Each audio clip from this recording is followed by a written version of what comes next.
Cara resmi berakhir, dan memerintahkan semua orang untuk kembali ke pos terdepan. Dia menginstruksikan wakilnya yang berambut biru untuk memimpin mundur, sementara dia pergi untuk bertemu dengan ketua tim Red, Arancia, kemudian meluncurkan dirinya menuju puncak gunung yang jauh. Adegan beralih ke gunung tempat pertempuran dahsyat sedang terjadi. Energi merah dan hitam bertabrakan dengan kekuatan ledakan. Kaloris Red dan Iblis Pedang bergerak dengan kecepatan kilat, pedang mereka beradu berulang kali. Iblis Pedang itu mengambil senjata berat seperti tombak kegelapan, satu matanya yang putih bersinar menatap tajam ke arah Red. Dengan raungan, Iblis itu melemparkan pusaran energi gelap yang berputar ke arah sang perintis. Red berdiri teguh, menahan dampak yang berat itu. Dengan putaran yang terampil, dia menangkis tombak kegelapan itu. Tak gentar, Iblis Pedang itu menyerang lagi, mengayunkan pedang bayangan. Red menangkis, fokus pada pertahanan melawan serangan gencar itu. Tiba-tiba, Iblis Pedang berhenti saat dia merasakan penumpukan panas. Semburan api merah besar meletus dari tanah, menyelimuti area itu. Iblis Pedang itu melompat mundur tepat pada waktunya, melarikan diri dari kobaran api. Iblis Pedang itu menatap menembus api, matanya yang bersinar tertuju pada lawannya. Tiba-tiba, sebuah suara berteriak dari atas, memuji Red atas serangan umpannya. Arancia turun dengan cepat, memegang palu besarnya, dan meneriakkan tantangan kepada iblis itu, menantangnya untuk mencoba menghindar. Dengan senyum liar, dia mengejek musuh. Dia mengayunkan palunya ke bawah dengan kekuatan luar biasa, menciptakan gelombang kejut energi jingga. Iblis itu terhempas dengan keras ke tanah, tidak bisa menghindari serangan mendadak itu. Arancia mendarat dengan anggun saat puing-puing mengendap. Kaloris Red menatapnya dengan senyum tenang dan berkomentar bahwa dia terlambat. Arancia bercanda bahwa dia hampir mati, tetapi Red mengabaikannya. Dia mencatat bahwa meskipun pukulannya telak itu tidak cukup untuk menyelesaikan pertarungan. Benar saja, siluet iblis pedang muncul dari debu. Makhluk itu menatap kedua perintis dengan permusuhan yang intens tanpa terluka. Red tetap percaya diri, memberitahu Arancia bahwa menghadapi musuh ini akan lebih mudah sekarang karena dia menggunakan warnanya. Namun Arancia memperingatkannya untuk tidak bertarung setengah hati. Dia mengaku lega, dia tiba sebelum keadaan menjadi terlalu serius, menjelaskan bahwa tidak ada Kaloris lain yang ingin melihat Red bertarung dengan kekuatan penuhnya, menyiratkan kekuatan sejatinya sangat menakutkan. Red mengeluh tentang omelannya. Mengabaikannya, Arancia mengaktifkan kekuatannya, dan cincin energi jingga yang bersinar terbentuk di bawah kakinya. Dia menggenggam palunya dengan erat dikelilingi oleh aura cahaya, dan menyatakan mereka akan mengalahkan salah satu tangan hitam penyihir lainnya. Di seberang mereka, iblis pedang itu berdiri diam, wajahnya memerah karena amarah. Saat Kaloris Red dan Arancia bersiap untuk melawan iblis pedang, sebuah suara serak bergema dari tepi tebing. Mata Red melebar karena terkejut, dan bahkan iblis pedang itu terlihat bingung, berhenti untuk melihat ke arah suara itu. Iblis pedang itu berdiri di tepian berbatu, menyaksikan suara-suara berdebat di bawahnya. Akhirnya Gale Kaye bersama Nero dan Elishan memanjat ke atas tepian. Gale ambruk terengah-engah, menyatakan dia tidak pernah mau kembali ke reruntuhan bawah tanah. Namun Kaye tiba-tiba membeku, merasakan kehadiran yang menakutkan. Dia mendongak untuk melihat iblis pedang menatap lurus ke arahnya. Di belakang monster itu dia melihat Red dan Arancia bersinar dengan energi, menyadari bahwa mereka telah masuk ke dalam sebuah pertempuran. Arancia dan Red tampak panik, mengutuk waktu yang sangat buruk dan bergegas maju untuk mencegat monster itu. Red berteriak pada ketiga orang itu untuk menghindar. Iblis pedang itu mengabaikan para Kaloris yang kuat dan mengalihkan perhatiannya ke mangsa yang lemah. Dengan kecepatan mengerikan, monster itu menyerang langsung ke arah Kay, Gail, dan Ellie. Bertindak berdasarkan insting, Gail menggenggam pedangnya, dan Ellie dengan cepat menarik senjatanya. Meskipun kelelahan, keduanya menyerbu ke depan untuk melindungi diri. Iblis pedang itu mengayunkan pedang hitamnya yang besar dengan kekuatan yang luar biasa. Dalam satu serangan dia menghancurkan senjata Gail dan Ellie. Ellie dan Gail menatap dengan ngeri. Gale tidak bisa memahami bagaimana senjata logamnya yang keras bisa hancur. Lumpuh karena ketakutan, dia menyadari celah kekuatan itu tidak dapat diatasi dan berpikir dia akan mati. Iblis pedang itu mengayunkan pedangnya yang besar ke bawah. Sebuah tebasan energi putih membelah udara. Dalam upaya putus asa untuk menyelamatkan rekan satu timnya, Kai melemparkan dirinya ke jalur serangan, melindungi Gail dan Ellie.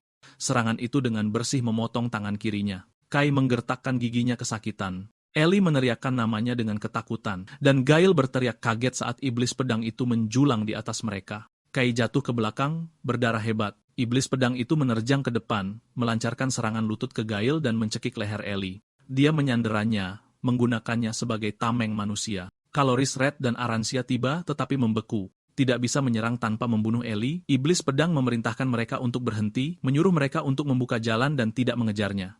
Dia menuntut mereka menyerahkan kunci, membuat para Kaloris bingung.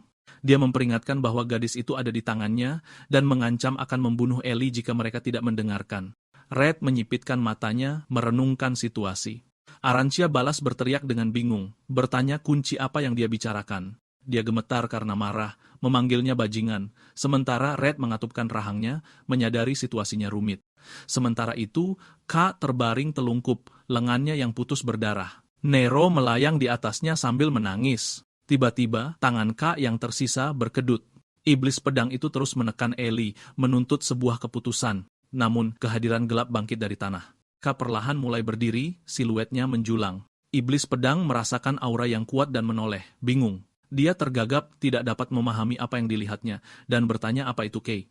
K berdiri tegak, wajahnya tertutup bayangan. Energi hitam dalam jumlah besar berputar di sekitar tubuhnya. Kegelapan terkonsentrasi di sekitar pergelangan tangannya yang putus, dan lengannya beregenerasi dengan cepat terbentuk seluruhnya dari energi hitam. Iblis pedang itu menatap tidak percaya, tidak dapat memahami bagaimana lawannya bisa berdiri lagi setelah luka yang begitu parah. Dia berbalik, merasakan tekanan yang menakutkan, dan mempertanyakan mengapa seorang manusia memiliki warna hitam.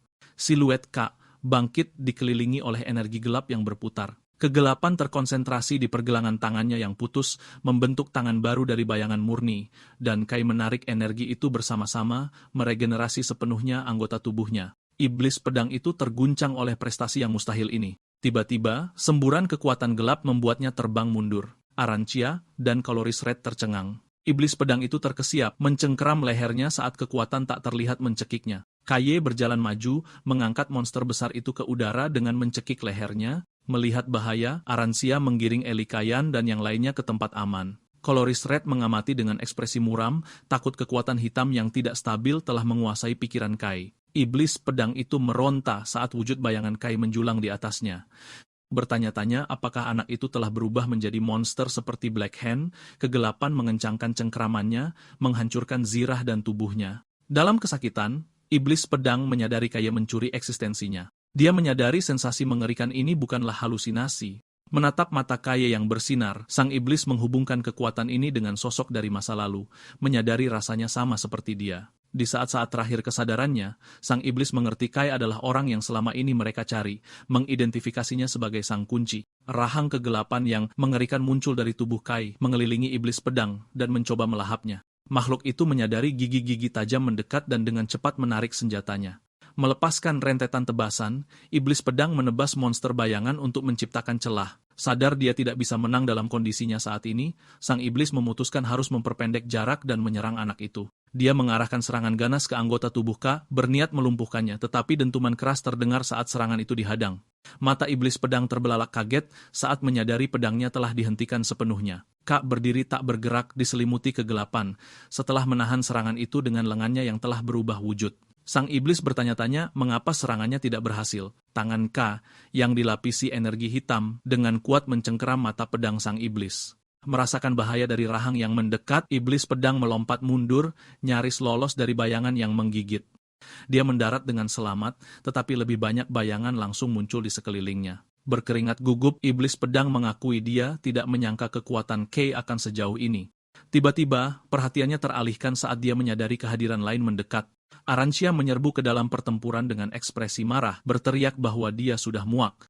Dia mengayunkan palu mekanik raksasanya dengan kekuatan luar biasa, dan iblis pedang terpaksa menahannya dengan pedangnya. Arancia berteriak padanya bertanya apakah dia ingin mati saat dia menghantamkan palunya ke bawah. Dampaknya sangat dahsyat, menghancurkan mata pedangnya. Iblis pedang mengerang kesakitan saat dia berjuang melawan palu raksasa itu.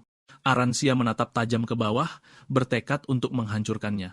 Namun, monster itu membuat keputusan yang diperhitungkan. Sadar dia telah menemukan sang kunci, dia memutuskan untuk mundur daripada bertarung dalam pertempuran yang pasti kalah.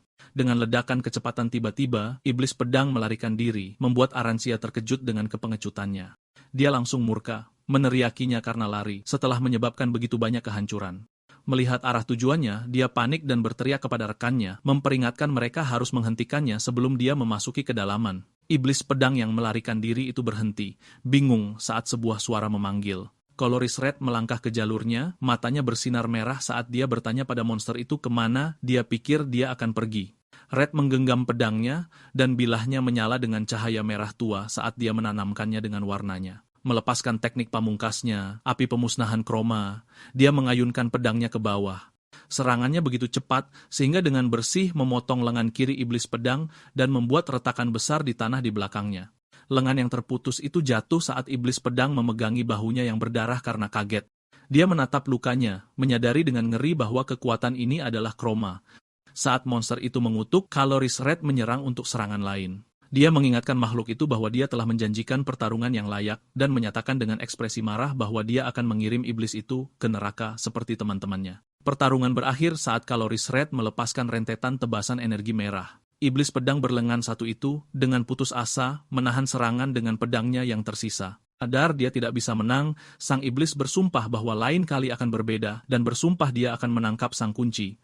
Dengan darah mengalir dari wajahnya, dia mundur ke dalam bayang-bayang, melompat pergi dengan kekuatan dahsyat, dan menghilang. Red berdiri di tepi tebing menatap ke dalam jurang tempat monster itu menghilang. Arancia berlari mendekat, ingin melanjutkan pengejaran, tetapi Red menghentikannya, memperingatkan itu terlalu berbahaya. Arancia menghentakkan kaki dengan frustrasi mengeluh mereka hampir menangkapnya, tetapi Red menjelaskan mereka tidak bisa memasuki kedalaman tanpa persiapan. Red terlihat muram, mengakui bahwa bahkan dengan kekuatan mereka, inilah batas mereka. Dia menatap kegelapan yang menakutkan, frustrasi karena Black Lens itu sendiri bertindak sebagai perisai. Tim berkumpul kembali, dan Arancia meminta maaf kepada kapten karena menjadi beban. Red tersenyum padanya, Ellie, Tian, dan Gail meyakinkan mereka bahwa dia senang mereka selamat. Namun, ekspresinya berubah serius saat dia melihat melewati mereka, bertanya apa yang harus mereka lakukan dengan orang itu. Red menatap Kay, yang berdiri tak bergerak, seluruh tubuhnya diselimuti bayangan hitam yang mengancam. Dia bertanya-tanya apakah anak itu sadar. Red terkejut melihat kegelapan dari tanah mengalir ke dalam dirinya. Dia berpikir bahwa meskipun dia menduga kekuatan Kay berbahaya, dia tidak pernah membayangkan akan sejauh ini, menyadari Kay tampaknya menyerap Black Lens.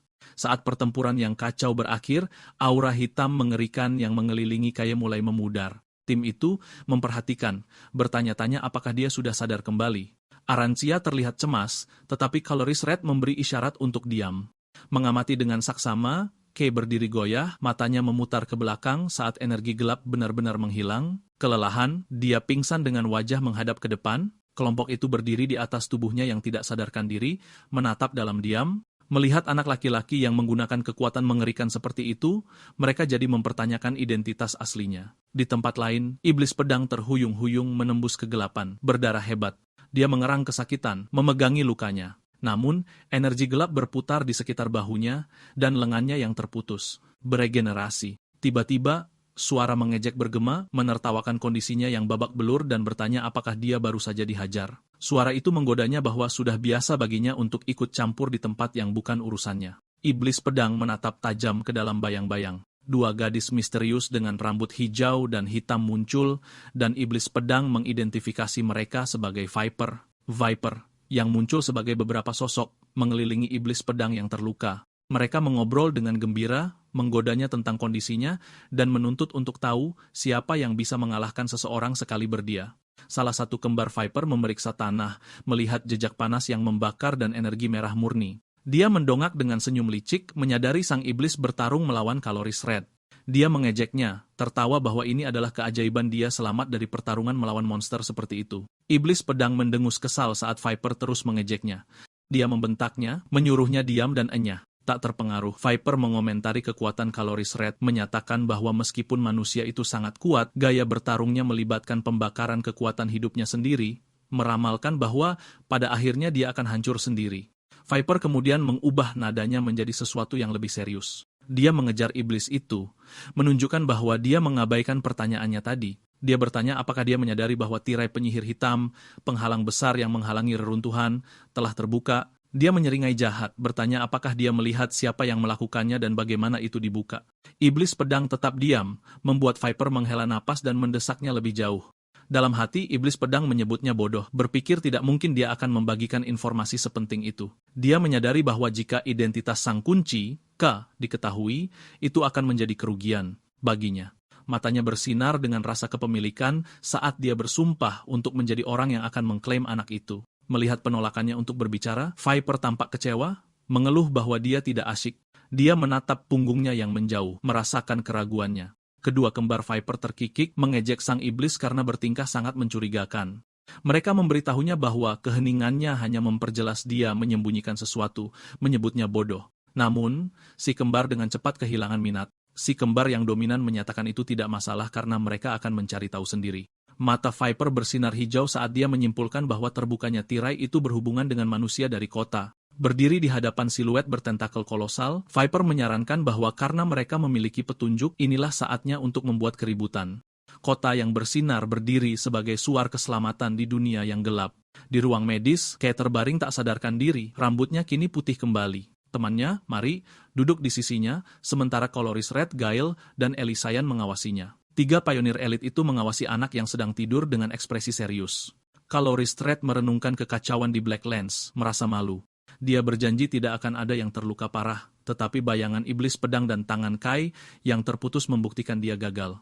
Red diam-diam mengambil tanggung jawab penuh atas hasil tragis dari misi tersebut. Melihat jam saku yang rusak, dia berpikir dalam hati bahwa dia tidak berubah sama sekali. Dia merasa getir, berpikir dia hampir tidak pantas disebut pahlawan. Di dekatnya, Ellie dan Gail mendiskusikan misi tersebut. Ellie menyebut keberhasilan mereka bertahan hidup sebagai keajaiban, berkat kepemimpinan Kapten Red dan Arantia. Red mendengarkan dalam diam, ekspresinya lelah dan muram. Ellie menyatakan dengan tekad, dia akan menjadi lebih kuat agar tidak pernah menjadi beban bagi Kay lagi. Red dengan tenang memberitahunya bahwa tidak perlu terburu-buru. Mari terkejut dan bingung. Dia teringat keterkejutannya saat para Coloris terkenal pertama kali datang ke bengkelnya, mengaku sebagai rekan Kay. Dia menyadari bahwa meskipun awalnya khawatir pada Kay, rekan-rekan tim barunya tampak seperti orang baik. Dia menatap wajah damai Kay, berharap dia segera bangun. Seorang perawat memberitahunya bahwa Kay tidak punya masalah fisik dan kemungkinan akan segera bangun. Red memecah keheningan, bertanya apakah namanya Mari, dan memastikan dia adalah teman Kay. Mari mengiyakan, dan Red meyakinkannya tentang kesehatan fisik Kay. Ekspresinya menjadi serius saat dia berkata perlu menanyakan sesuatu padanya. Red bertanya pada Mari apakah dia tahu lokasi makhluk kecil bernama Nero. Saat dia berbicara, sesosok bayangan hitam muncul dari belakang Kay. Gail terkejut, matanya membelalak kaget.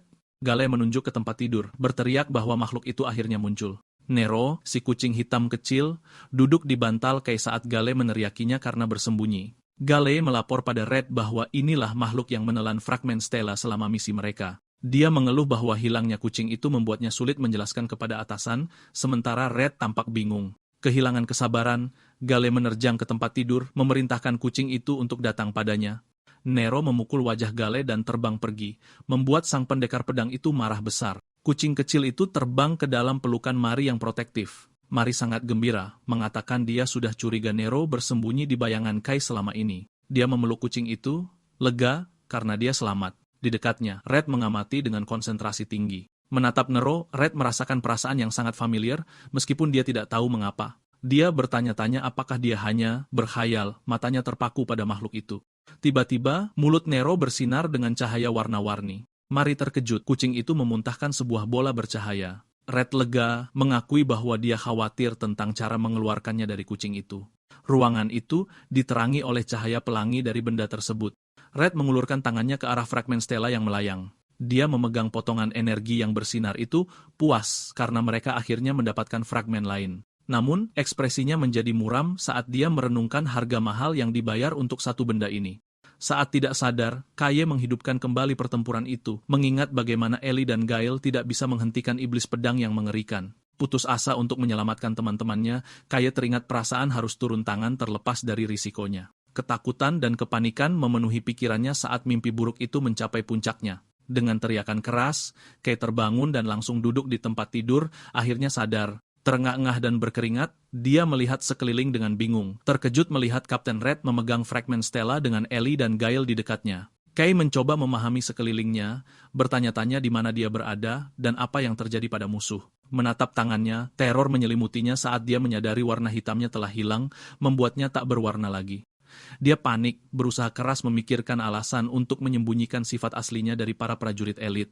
Kenangan ditolak karena tidak memiliki warna melintas di benaknya, dan dia takut akan dikeluarkan dari Corps Pionir lagi. Melihat kesusahannya, Red dengan tenang menyuruh Kaye untuk mengangkat kepalanya, bertanya mengapa dia terlihat begitu bersalah, dan meyakinkannya bahwa penampilannya tidak penting. Red menjelaskan bahwa yang terpenting adalah seberapa baik mereka menangani misi pertama mereka, mengakui dia tidak pernah berharap para rekrutan baru berhasil menemukan fragmen itu. Dengan senyum ramah, sang kapten memperingatkan Kaye bahwa dia berencana melatihnya dengan keras mulai sekarang, secara resmi menyambutnya di tim Red. Kaye menatap tak percaya, tak bisa berkata-kata, menyadari bahwa dia akhirnya diterima. Senyum lega terbentuk di wajahnya saat rasa takutnya akan penolakan menghilang. Dipenuhi dengan kegembiraan dan tekad, Kaye merespons dengan senyum cerah, siap menghadapi tantangan di depan. Kaloris Red bersiap untuk pergi, menyuruh para rekrutan untuk menyelesaikan pembicaraan di antara mereka dan kemudian bubar. Sambil memegang fragmen stela, Red berkata dia harus bertemu Lord Luminos. Dia menyuruh kelompok itu untuk beristirahat di fasilitas, sampai mereka menerima instruksi lebih lanjut. Red pergi dan Kai, Marie, Ellie, dan Gail ditinggal sendirian di ruang medis. Memecah keheningan, Ellie bertanya pada Kai apakah dia ingat apapun yang terjadi setelah dia pingsan selama pertempuran. Kai tampak gugup, mengatakan bahwa meskipun Kapten Red menyuruh mereka untuk merahasiakannya, dia jujur tidak begitu ingat saat itu. Ellie menghela napas dan membiarkan masalah itu, mengakui bahwa dia mungkin punya rahasia seperti orang lain.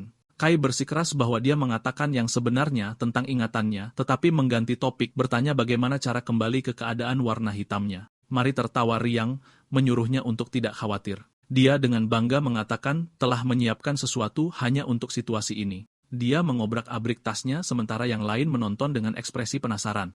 Dengan penuh kemenangan, Marie mengeluarkan sebotol kecil cairan gelap, mengumumkan bahwa itu adalah tinta hitam. Marie dengan santai menjelaskan bahwa dia mengambil botol itu dari tempat pembuangan. Ellie ngeri, menatap tak percaya pada zat berbahaya itu. Ellie berseru bahwa itu hanya limbah beracun, bukan tinta, dan mempertanyakan mengapa Marie memiliki sesuatu yang begitu berbahaya.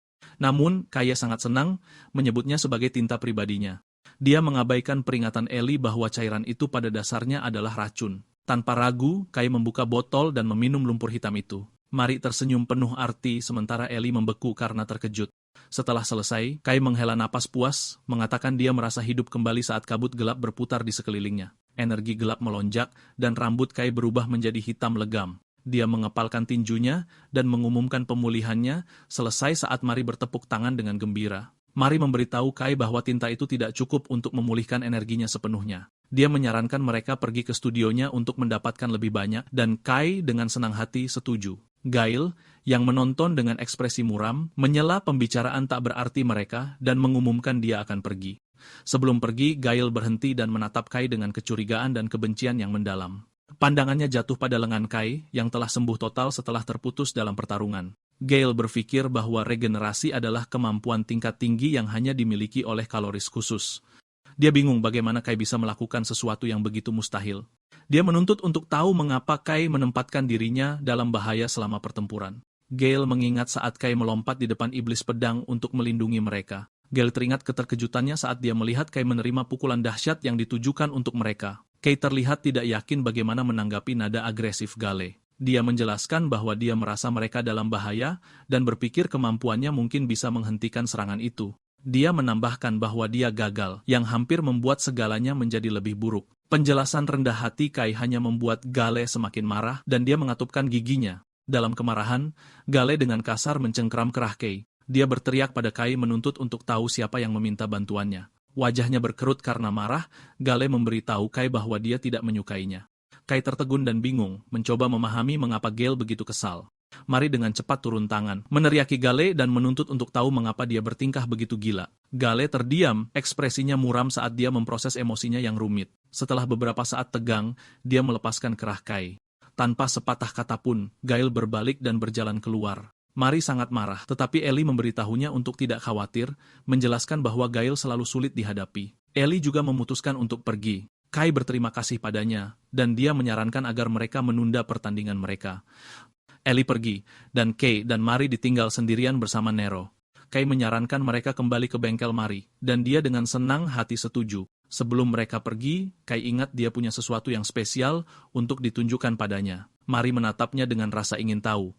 Dia menjelaskan itu adalah sesuatu yang dia dapatkan setelah mengalahkan lawan selama misi, mengingat automaton mekanik raksasa itu. Kay mengambil sebuah tas dari rak, mengatakan pada Marie dia pikir Marie akan menyukai isinya. Dia dengan bangga menunjukkan benda mekanik itu padanya, dan Mari menatap dengan terkejut. Matanya berbinar penuh semangat saat menyadari nilai dari hadiah itu. Benda itu adalah inti bercahaya dari robot yang dihancurkan Kai di reruntuhan. Di sebuah aula megah yang dipenuhi cahaya berkilauan, Coloris Red berjalan sendirian di koridor yang sunyi.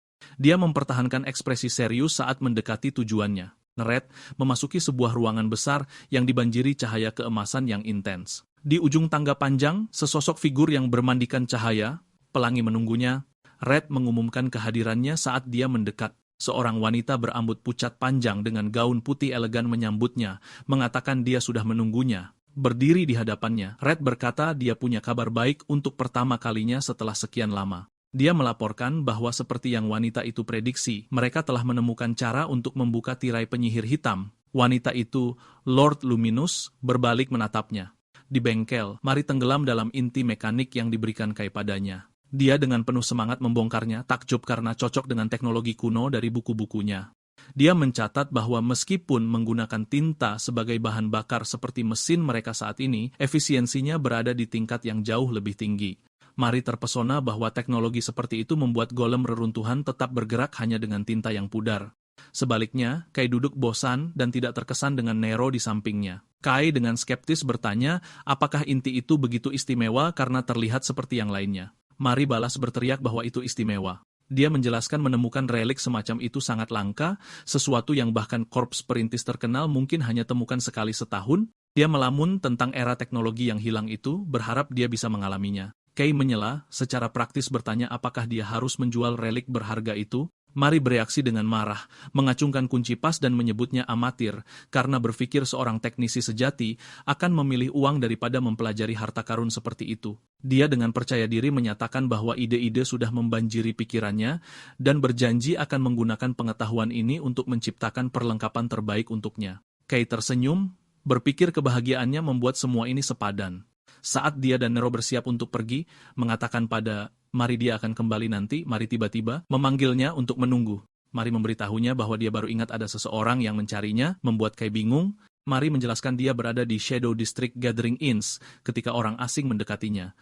Awalnya, dia pikir mereka preman dan mengeluarkan senjata gergajinya. Namun, dia terkejut karena mereka sudah tahu siapa dirinya. Pemimpinnya, seorang pria bertopi tinggi, dengan nada aneh bertanya apakah dia teman Kai, menjelaskan mereka ingin bertemu dengan pengguna warna hitam. Kembali ke masa kini, Mari mengakui pertemuan itu terasa seperti pertanda buruk, jadi dia lari. Kai terlihat khawatir dan memarahinya karena pergi ke distrik itu sendirian. Mari menjawab bahwa urusannya mendesak dan menasihati Kai untuk menghindari orang-orang aneh. Kai setuju dan meninggalkan bengkel. Saat dia berjalan pergi, Kai merasa situasi ini meresahkan, tetapi berpikir mereka akan menemukannya secara langsung jika ada urusan. Dia berjalan melewati jalan-jalan industri, merasa lelah dan memutuskan harus segera pulang untuk beristirahat. Tiba-tiba, matanya menyipit saat menyadari sesuatu yang aneh. Dia melihat sekelompok orang di sebuah gang dan bertanya-tanya apakah jumlah gelandangan telah meningkat. Melihat orang-orang miskin itu, dia bertanya-tanya apakah semacam perang geng pecah di dunia bawah tanah yang memaksa mereka naik sejauh ini. Tiba-tiba, Nero menjulurkan kepalanya dari tudung Kai, membuat suara untuk menarik perhatiannya. Kucing itu, dengan mendesak menunjuk cakarnya ke arah gang sempit yang gelap. Kai ragu-ragu, tahu itu berbahaya, tetapi kegigihan Nero meyakinkannya untuk pergi memeriksanya. Kai dengan malu-malu meminta maaf pada kucing itu, mengakui bahwa indera Nero selalu akurat. Dia memutuskan untuk mencoba teknik baru dengan memusatkan energi hitam pekat ke matanya. Penglihatannya berubah, memungkinkannya melihat hal-hal yang tak kasat mata. Dia berhasil mengaktifkan penglihatan terbalik, mata kirinya bersinar dengan cahaya putih yang menakutkan. Teknik itu bekerja seketika. Di gang yang gelap gulita, sesosok figur bercahaya yang bersinar dengan cahaya berwarna pelangi menjadi terlihat. Kai terkejut menyadari seseorang berdiri di sana dalam diam. Sosok itu ternyata adalah seorang wanita berambut pucat dengan gaun elegan, Lord Luminous. Dia merasakan tatapannya dan memanggil, tetapi wanita itu berbalik dan melangkah ke dalam portal cahaya. Kai dengan putus asa memanggilnya untuk menunggu. Ekspresinya mengeras, bertanya-tanya apakah ini orang yang mencarinya. Dia tidak bisa membiarkan ancaman potensial lolos, jadi dia memutuskan untuk menangkapnya dan mencari tahu identitasnya dengan bergegas masuk ke dalam cahaya. Saat dia melintasi ambang batas, wajahnya berubah karena takjub. Dia mendapati dirinya di dunia yang surreal dan halus, dipenuhi dengan cahaya melayang dan pilar-pilar besar. Dia melihat sekeliling dengan bingung, tidak dapat memproses perubahan mendadak itu. Kepanikan muncul saat dia mempertanyakan kenyataan, menyadari dia baru saja berada di gang yang kotor. Dia berbalik dan menyaksikan dengan kaget saat pintu masuk gelap yang dia lewati terdistorsi dan menghilang, menjebaknya. Wanita misterius itu menoleh ke Kaye, berkomentar bahwa dia semenarik yang diharapkannya. Dia mengaku tidak bermaksud mengungkapkan dirinya begitu cepat, tetapi mengatakan pada Kaye bahwa dia bisa bangga telah menemukannya lebih dulu. Kaye terkejut, tergagap, dan bertanya siapa wanita itu. Wanita itu dengan lembut memperkenalkan dirinya sebagai Celestia dan menyapanya sebagai anak hitam. Dia berdiri di hadapannya, memancarkan aura suci yang kuat. Kai menatap tak percaya, melihat wanita itu bersinar dengan semua warna sekaligus. Dia berkeringat dingin, berpikir satu-satunya orang yang mampu melakukan ini adalah pemimpin legendaris kota berkilau. Kaye menyadari, dia adalah Lord Luminous saat ini, dan merasa ketakutan, bertanya-tanya mengapa dia secara pribadi datang ke distrik bayangan untuk mengawasinya. Saat dia mempertanyakan motifnya, cahaya yang intens memicu reaksi dan statis gelap memenuhi pikirannya. Penglihatan Kaye dikuasai oleh suara-suara kacau, dan kepanikan muncul. Suara-suara mengerikan yang mengganggunya kembali dengan kekuatan penuh berteriak dan menunjukkan rasa lapar yang putus asa akan cahayanya. Suara-suara itu berulang kali memerintahkannya untuk mengulurkan tangan dan mengambil cahaya itu. Mata Kaye menjadi hitam pekat saat pengaruh gelap menguasai pikirannya, memerintahkannya untuk melahap cahaya itu sekarang juga. Celestia, dengan rasa ingin tahu, memperhatikan perubahan mendadak dalam sikap Kaye, mengamati bahwa energi hitamnya tiba-tiba merambahinya. Kaye berjuang untuk tetap sadar, bergumam bingung, bersikeras dia tidak melakukan apa-apa. Celestia tetap tenang, menganggapnya menarik. Dia berkomentar bahwa luar biasa dia belum mati, meskipun telah begitu dirasuki kegelapan. Dia membandingkan auranya dengan penyihir hitam, Nyx, dan mengamati bahwa dia tidak berubah menjadi monster. Berspekulasi dia pasti memiliki hubungan yang tidak diketahui dengan penyihir itu. Celestia mengungkapkan bahwa meskipun beberapa pemimpin ingin menyingkirkannya karena bahaya yang ditimbulkannya, dia tidak setuju. Matanya bersinar saat dia menyatakan bahwa dia tidak ingin melakukan itu.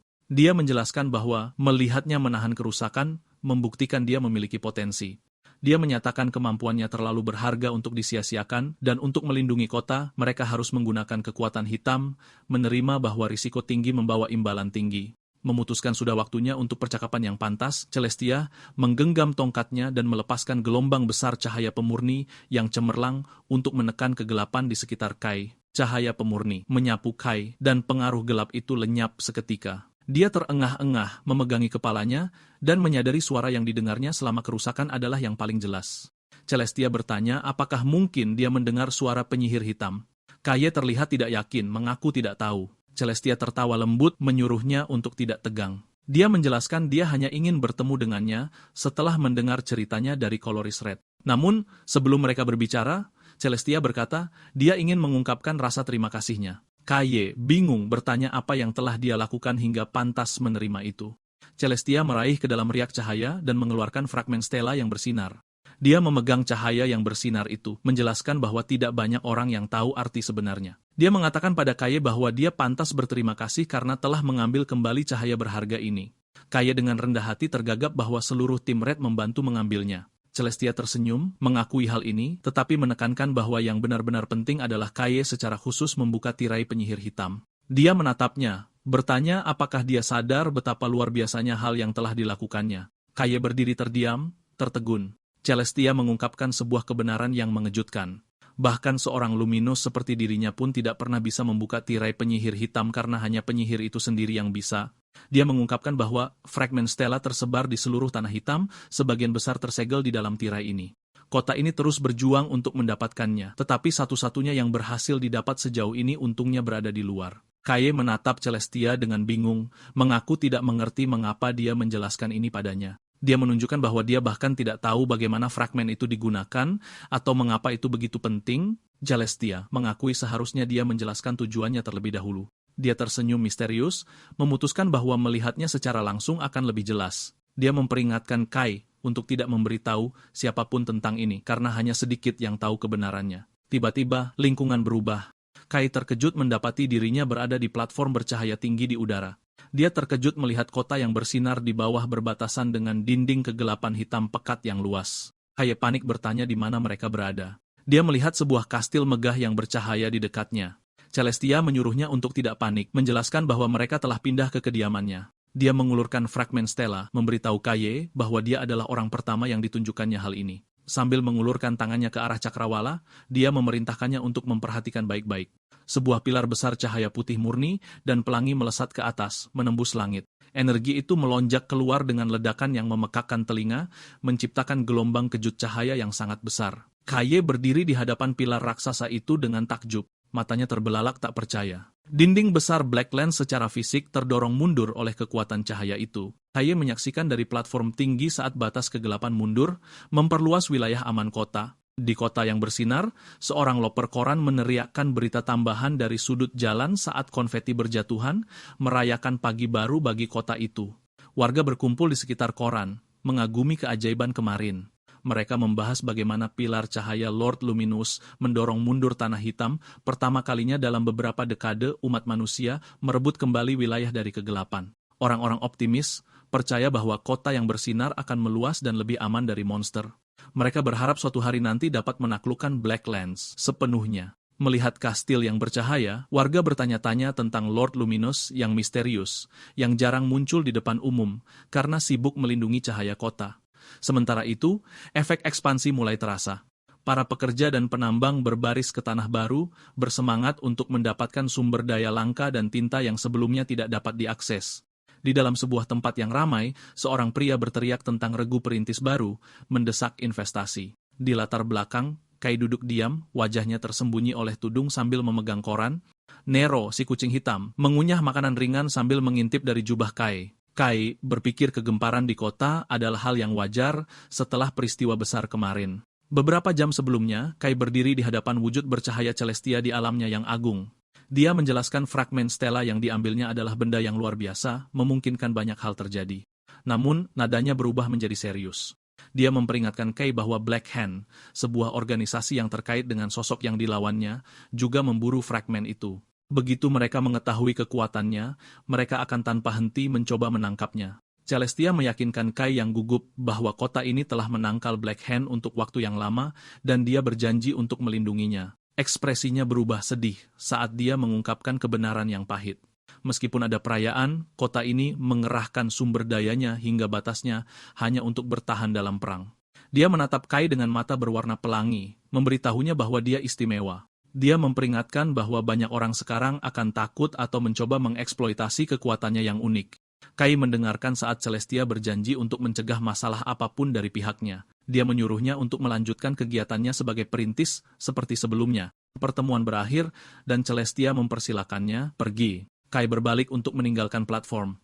Celestia tersenyum hangat, mengatakan dia menikmati percakapan mereka. Kai menoleh ke belakang dengan gugup, masih terintimidasi oleh kehadiran pemimpin kota. Celestia menyebutkan bahwa dia akan memastikan tim merah menerima hadiah yang pantas atas keberhasilan mereka. Kembali ke meja, Kai meletakkan korannya.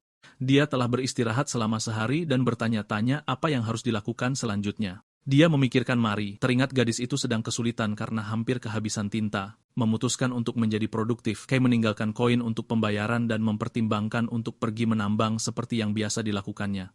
Dia berjalan melalui jalanan kota yang ramai, berbaur dengan kerumunan saat menuju tujuannya. Dia tiba di sebuah gedung besar yang megah di mana banyak orang berkumpul di pintu masuk. Kaye berhenti sejenak berpikir dia tidak pernah menyangka akan memasuki tempat ini, aula pertemuan para perintis. Dia merenung bahwa dia tidak bisa mendekat saat dia tidak berwarna. Menyadari keadaan telah berubah, dia menarik tudungnya, berkata pada dirinya sendiri bahwa sekarang dia bisa masuk dengan bangga. Saat dia melangkah masuk, suasananya berubah.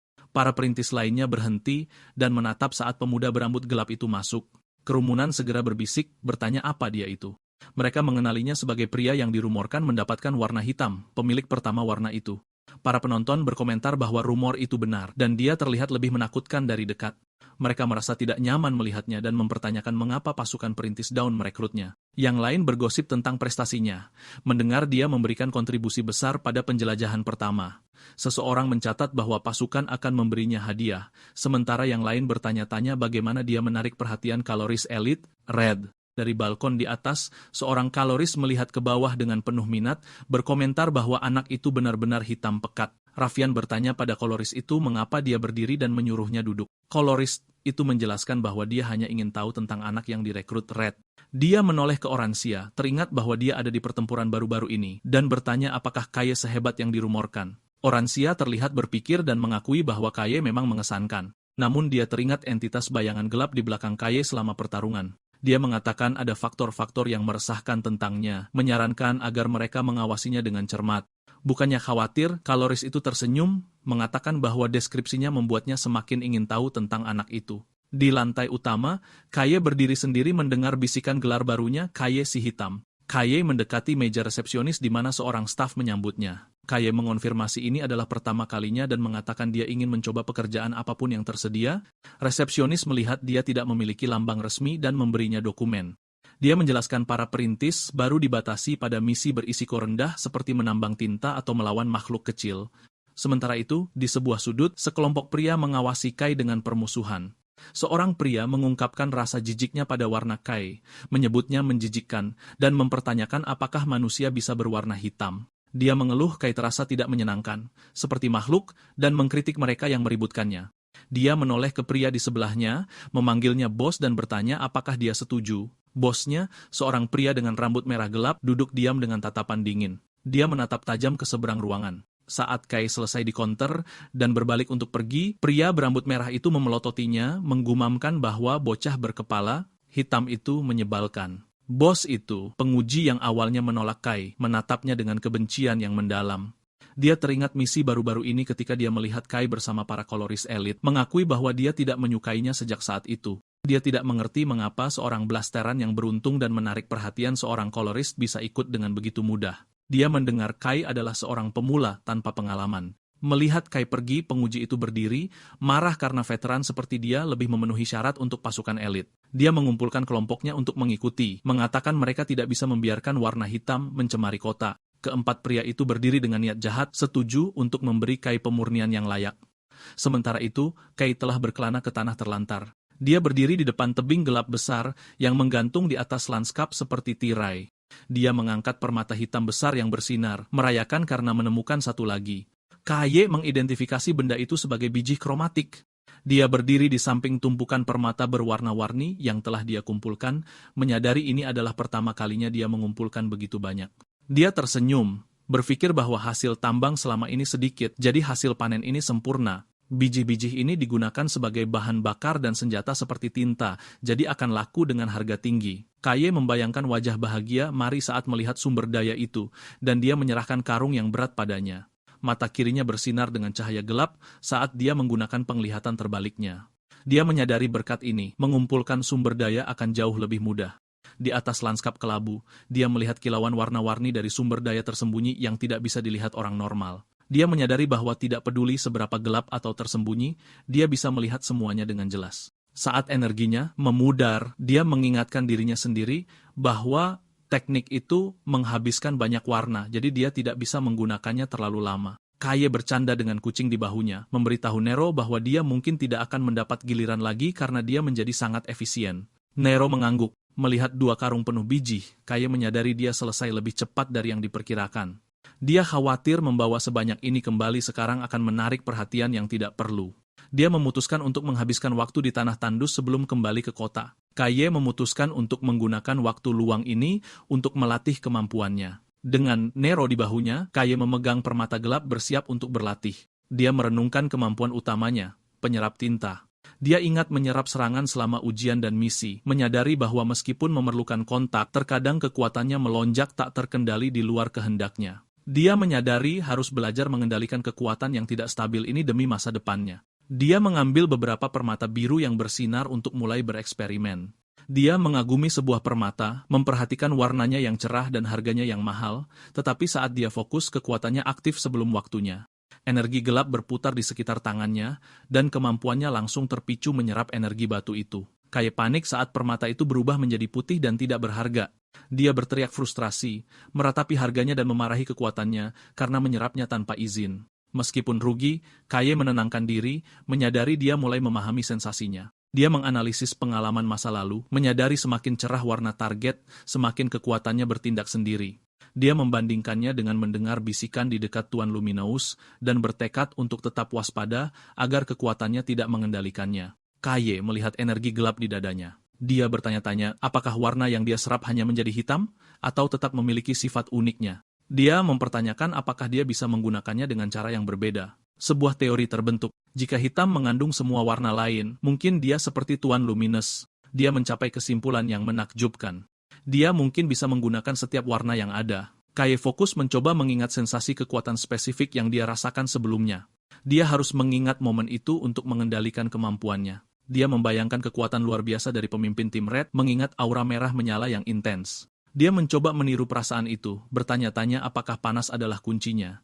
Sambil memegang permata merah, dia berkonsentrasi, merasakan panas yang begitu kuat hingga seluruh tubuhnya terasa seperti terbakar.